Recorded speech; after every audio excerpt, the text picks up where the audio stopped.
अस्सलाम वालेकुम and welcome to AAR pharmacy lectures. हम लोग डिस्कस कर रहे थे drugs acting on autonomic nervous system. तो CNS का क्या रोल है ऑटोनॉमिक फंक्शन के कंट्रोल में। ऑटोनॉमिक नर्वस सिस्टम हमारे पास मोटर सिस्टम है, इसमें कोई भी जो है सेंसरी इनपुट रिक्वायर्ड नहीं होती पेरिफेरल स्ट्रक्चर से। जो फीडबैक आता है वो हमारी एफरेंट इम्पल्सेस जो हैं वो पहुंचाती हैं CNS तक, और जो CNS के पार्ट्स हैं hypothalamus, medulla oblongata, spinal cord वगैरह, फिर ये सेंटर्स जो है ना ये रिस्पॉन्ड करते हैं उस स्टिमुलाई के अगेंस्ट, और फिर जो है ना इफरेंट रिफ्लेक्स इम्पल्सेस भेजते हैं ऑटोनॉमिक नर्वस सिस्टम के थ्रू। रिफ्लेक्स आर्क ज़्यादातर जो एफरेंट इम्पल्सेस हैं वो इनवॉलेंट्रीली हैं, वो जो है रिफ्लेक्स रेस्पॉन्स में कन्वर्ट हो जाती हैं। इमोशंस और ANS स्टिमुलाई जो स्ट्रॉन्ग फीलिंग्स जैसे रैग, फियर, प्लेयर वगैरह करें, वो जो है ऑटोनॉमिक नर्वस सिस्टम की एक्टिविटीज़ को मॉडिफाई कर देते हैं। रिफ्लेक्स आर्क जैसे ही फॉर एग्जांपल ब्लड प्रेशर कम हुआ तो वो क्या कराएगा, प्रेशर सेंसिटिव न्यूरॉन्स जो हमारे पास बेरो रिसेप्टर हैं हार्ट में, वेना केवा, एओर्टिक आर्क और कैरोटिड साइनस में, उन्हें जो है ना इम्पल्सिस भेजेगा कार्डियोवैस्कुलर सेंटर्स से जो है ब्रेन की तरफ। ब्रेन में मतलब जहाँ पे कार्डियोवैस्कुलर कंट्रोल वाला सिस्टम होगा वहाँ पे वो सारे सिग्नल्स भेजना शुरू कर देंगे। फिर क्या होगा, उसकी वजह से जो है ना एक रिफ्लेक्स रिस्पांस होगा, सिंपैथेटिक आउटपुट इंक्रीज़ हो जाएगी, हार्ट रेट वगैरह और वेस्कुलेचर पे जितने भी सिंपैथेटिक सिस्टम था वो स्टिमुलेट होगा, इंक्रीज़ हो जाएगा, और पैरासिम्पैथेटिक आउटपुट जो भी थी हार्ट की तरफ वो डिक्रीज़ हो जाएगी, जिसकी वजह से अल्टीमेटली क्या होगा, ब्लड प्रेशर बढ़ेगा और टैकीकार्डिया होगा, तो ब्लड प्रेशर मेंटेन हो जाएगा। न्यूरोट्रांसमीटर सिग्नलिंग मॉलिक्यूल होते हैं जो नर्व टर्मिनल से रिलीज़ होते हैं, और ये कम्युनिकेशन कराते हैं बिटवीन नर्व सेल्स के अलावा जो है इफेक्टर ऑर्गन और नर्व सेल के दरमियान कम्युनिकेशन के लिए इस्तेमाल होते हैं। टाइप्स ऑफ न्यूरोट्रांसमीटर अगर हम देखें, 50 सिग्नल मॉलिक्यूल ऐसे नर्वस सिस्टम में जो अभी तक आइडेंटिफाई हो चुके हैं। Norepinephrine, epinephrine, acetylcholine, dopamine, serotonin, histamine, glutamate है, उसके अलावा गामा माइनोब्यूटारिक एसिड, ये जो है ज़्यादातर एक्शंस में थेराप्यूटिकली इन्वॉल्व होते हैं और एज अ ड्रग भी मतलब इन्हीं का मेजर रोल हो रहा होता है। हर न्यूरोट्रांसमीटर जो है ना वो स्पेसिफिक रिसेप्टर फैमिली से बाइंड करता है। एसिटाइलकोलिन और नॉरएपिनेफ्रिन जो है ये प्राइमरी केमिकल सिग्नल है ऑटोनॉमिक नर्वस सिस्टम के अंदर, जबकि इसके अलावा भी दूसरे न्यूरोट्रांसमीटर्स हमारे पास CNS में फंक्शन कर रहे होते हैं। एसिटाइलकोलिन जो है क्या करता है, ऑटोनॉमिक नर्व फाइबर्स को डिवाइड किया गया है 2 ग्रुप्स के अंदर, ठीक है, न्यूरोट्रांसमीटर रिलीज़ की बेसिस में।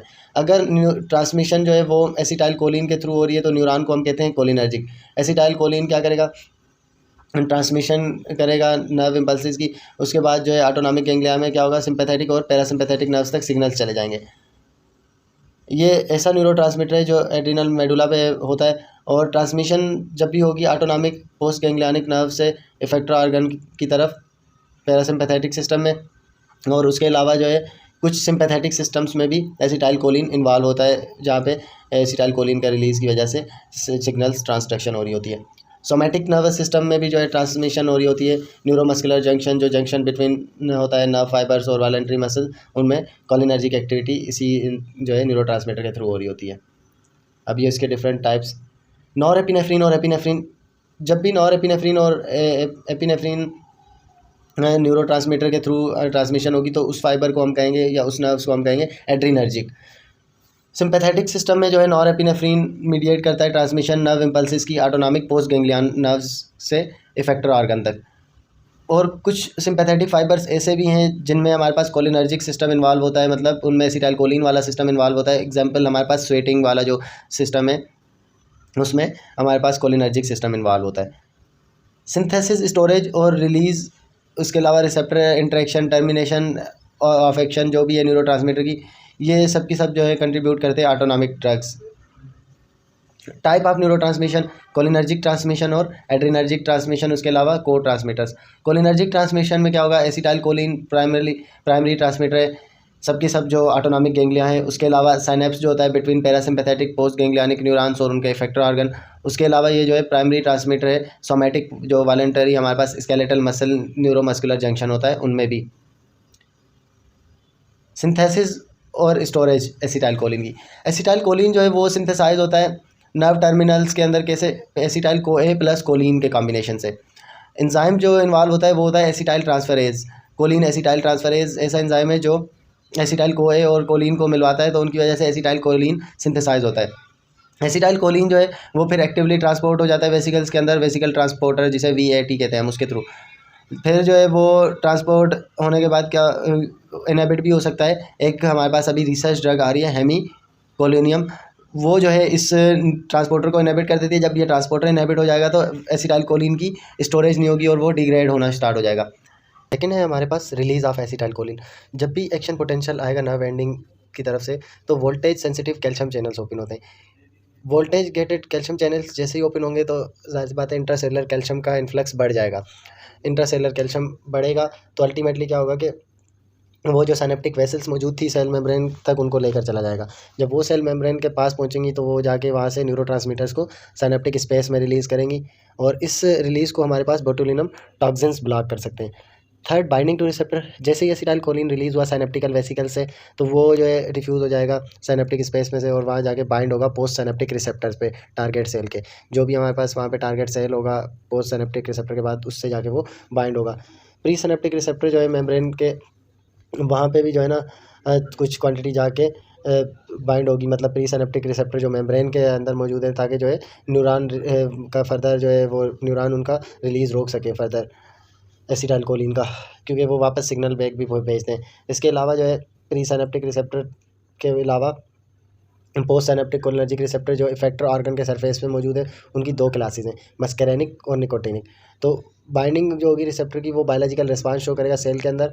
ऐसा रिस्पांस होगा कि नर्व इम्पल्सेस जो है वो पोस्ट गैंग्लियनिक फाइबर्स के से होती हुई जो है जाके स्पेसिफिक एंजाइम्स को या जो है इफेक्टर सेल्स को एक्टिवेट करेंगी और फिर जो है सेकेंडरी मैसेंजर्स मालिक्यूल के थ्रू एक्शन स्टार्ट हो जाएगा। Fourth step, degradation of acetylcholine. जो सिग्नल आया पोस्ट जंक्शनल इफेक्टर साइड का, ठीक है, वो जल्दी से ख़त्म भी हो जाएगा क्योंकि एसिटाइलकोलिन स्ट्रेस एंजाइम जो होता है वो एसिटाइलकोलिन को तोड़ देता है कोलिन और एसीटेट के अंदर। साइनेप्टिक क्लेफ्ट के अंदर वहाँ पे जो हमारे पास एसिटाइलकोलिन स्ट्रेस एंजाइम होगा वो वापस उस एसिटाइलकोलिन को तोड़ देगा ताकि जो है उसका इफेक्ट ख़त्म हो। फिफ्थ जो है रिसाइकलिंग कोलिन की। कोलिन को फिर जो है वापस रीअपटेक हो सकता है, रिकैप्चर हो सकता है सोडियम कपल्ड चैनल के थ्रू, ताकि फिर जो है वो वापस न्यूरॉन में जाके और वहाँ पे एसिटाइलेट हो जाएं ताकि वापस एसिटाइलकोलिन हमें मिल जाए और फिर जो है फर्दर दोबारा वो स्टोर हो और नेक्स्ट साइकिल के लिए रिलीज़ हो। ठीक है, अब ये पूरी की पूरी वही सिंथेसिस से लेके साइकिल। सबसे पहला सिंथेसिस हुई एसिटाइलकोलिन की। अब इसमें देखें कोलिन और एसिटाइल कोए जब आके मिल रहे हैं तो वो एसिटाइलकोलिन बन रहा है, फिर वो वेसिकल्स की फॉर्म में सेकंड स्टेप में स्टोर हुआ। थर्ड स्टेप में वो जो है रिलीज़ होंगे न्यूरोट्रांसमीटर कैल्शियम्स की वजह से, ठीक है, कैल्शियम का इन्फ्लक्स हुआ और वो जो है उसको रिलीज़ करा देगा। फिर फोर्थ में उनकी बाइंडिंग हुई, उसके बाद जो है डिग्रेडेशन होगी और रिसाइकलिंग होगी कोलिन की। अब टाइप अगर हम ऑटोनॉमिक रिसेप्टर के देखें, नॉर एपिनेफ्रीन या एड्रीनर्जिक रिसेप्टर कहाँ होते हैं और कोलिनर्जिक रिसेप्टर। एड्रीनर्जिक रिसेप्टर में हमारे पास अल्फ़ा और बीटा। अल्फ़ा में हमारे पास अल्फ़ा 1 और अल्फ़ा 2। अल्फ़ा 1 जो है सबके सब सिंपैथेटिक टारगेट ऑर्गन्स पे मौजूद होते हैं सिवाय हार्ट के, और इनका मेन काम क्या होता है, ब्लड वेसल्स को कंस्ट्रिक्ट करना, इसके अलावा प्यूपिल को डायलेट करना। अल्फ़ा 2 रिसेप्टर जो है वो प्री सिनेप्टिक नर्व्स पे होते हैं, नर्व टर्मिनल पे। इनका काम होता है नॉर एपिनेफ्रीन के रिलीज़ को इनहिबिट करना। फिर बीटा में हमारे पास 3 टाइप्स हैं, बीटा 1, 2, 3। बीटा 1 जो है वो हार्ट और किडनी पे मौजूद होते हैं, ये हार्ट रेट को इंक्रीज़ करेंगे, उसके अलावा जो है फोर्स ऑफ कंट्रैक्शन भी बढ़ाएंगे, साथ साथ जब किडनी पे काम करेंगे तो रेनिन का रिलीज़ करा रहे होते हैं। बीटा 2 रिसेप्टर्स हमारे जो है सब सिंपैथेटिक टारगेट ऑर्गन्स पे मौजूद होते हैं हार्ट के सिवाय। अब अल्फ़ा 1 भी इसी तरह था, सब सिंपैथेटिक टारगेट ऑर्गन पे थे एक्सेप्ट हार्ट। बीटा 2 भी इसी तरह है और इसका काम क्या होता है, स्मूथ मसल की इनहिबिशन कराना। बीटा 3 रिसेप्टर जो है वो एडिपोज टिश्यूज़ पे मौजूद होते हैं और उनका काम होता है लिपोलाइसिस कराना, लिपिड का ब्रेक डाउन करा रहे होते हैं बीटा 3 रिसेप्टर्स हमारे पास।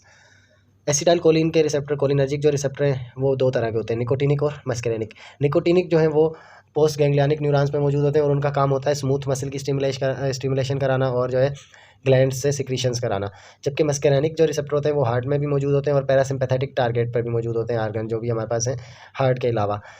अब इनका हार्ट पे क्या काम होगा मस्करेनिक रिसेप्टर का, कि वो हार्ट रेट को डिक्रीज़ करेंगे, ठीक है, हार्ट रेट को डिक्रीज़ करने के अलावा फोर्स ऑफ कंट्रैक्शन को भी डिक्रीज़ करेंगे। और दूसरे ऑर्गन्स पे उसका काम होता है कि स्मूथ मसल की स्टिमुलेशन कराना और ग्लैंड से सिक्रीशन बढ़ाना। कोलिनर्जिक रिसेप्टर या कोलिनोसेप्टर जो है हमारे पास, ये रिसेप्टर जो है एसिटाइलकोलिन की वजह से एक्टिवेट होते हैं और जो भी एसिटाइलकोलिन के एनालॉग्स होंगे उस तरह के मॉलिक्यूल होंगे वो इसे एक्टिवेट कर देंगे। ये रिसेप्टर जो है फर्दर सब डिवाइडेड है मस्करेनिक और निकोटिनिक रिसेप्टर में, ठीक है। ये जो है अलग अलग अपनी एफिनिटीज़ के अकॉर्डिंग डिफ्रेंशिएट करते हैं और इन मतलब जो एसिटाइलकोलिन के साथ इनकी जो है एक्टिविटी है उसके अकॉर्डिंगली ये डिफ्रेंशिएट कर रहे होंगे।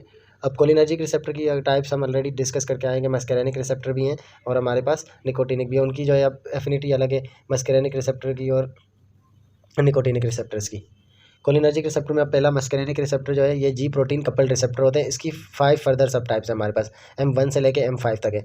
अब जो भी हमारे पास M1, 3, 5 ये वाली जो सीरीज़ होती है ये जो है ना एक्टिवेट करती है फास्फोलाइपेज सी को, ठीक है। ये एक्टिवेट मतलब ये जो है स्टिमुलेटरी रेस्पॉन्स शो करते हैं, जबकि 2 और 4 वाले जो होते हैं ना वो इनहिबिटरी रेस्पॉन्स शो कर रहे होते हैं।